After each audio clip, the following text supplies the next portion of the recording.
আম খেতে ভালোবাসে না এমন মানুষ বোধহয় বিরল, তাই না? এই আম যদিন থাকে ততদিনই মনে হয় যে কিছু না কিছু বানিয়ে খাই। চলুন আজকে একটা আমের রেসিপি বানানো যাক। প্রথমে আমি 500 ml দইকে ভালো করে জল ঝরাতে দিয়ে দেব। তার জন্য আমি একটা পরিষ্কার সুতির কাপড় নিয়েছি।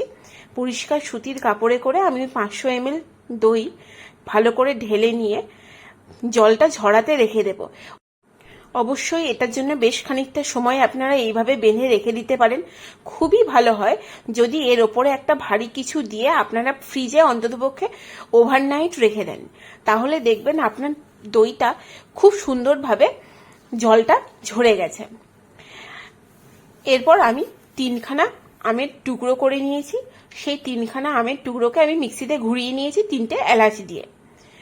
এরপর আর কি, আপনার রেসিপি 70% কাজ তো হয়েই গেছে। এরপর ওই জল ঝরানো টক দইটার মধ্যে আমের পাল্পটাকে আমি ভালো করে ঢেলে নিয়েছি। ঢেলে নেবার পর একটা হুইস্কার দিয়ে আমি ঢালবো। বলতে ভুলে গিয়েছিলাম, এক চুটকি নুনও দিয়েছি। যে কোনো মিষ্টির জিনিসে একটুখানি নুন দিলে তার অবশ্যই স্বাদটা বহুগুণ বেড়ে যায়।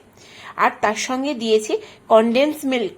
কনডেন্স মিল্ক দিলে এটা খেতে অনেক ভালো হয়। এরপর অন্ততপক্ষে 2 থেকে 3 মিনিট সময় দিয়ে আপনার হাতে যতটা জোর আছে সব জোরটা প্রয়োগ করুন ওই আমার দইয়ের সঙ্গে। পুরো দইটা যাতে ভালো করে আমের সঙ্গে মিশে যায়। মিশে যাবার পর এটাকে আপনি অন্ততপক্ষে 6 ঘন্টার জন্য ফ্রিজে সেট হতে দিন। এরপর ফ্রিজ থেকে বার করে নিজের পছন্দ মতো সাজিয়ে গুছিয়ে নিন। আমি আমন্ড দিয়ে সাজিয়েছি। আমার চ্যানেলটা ভালো লাগলে অবশ্যই সাবস্ক্রাইব করবেন।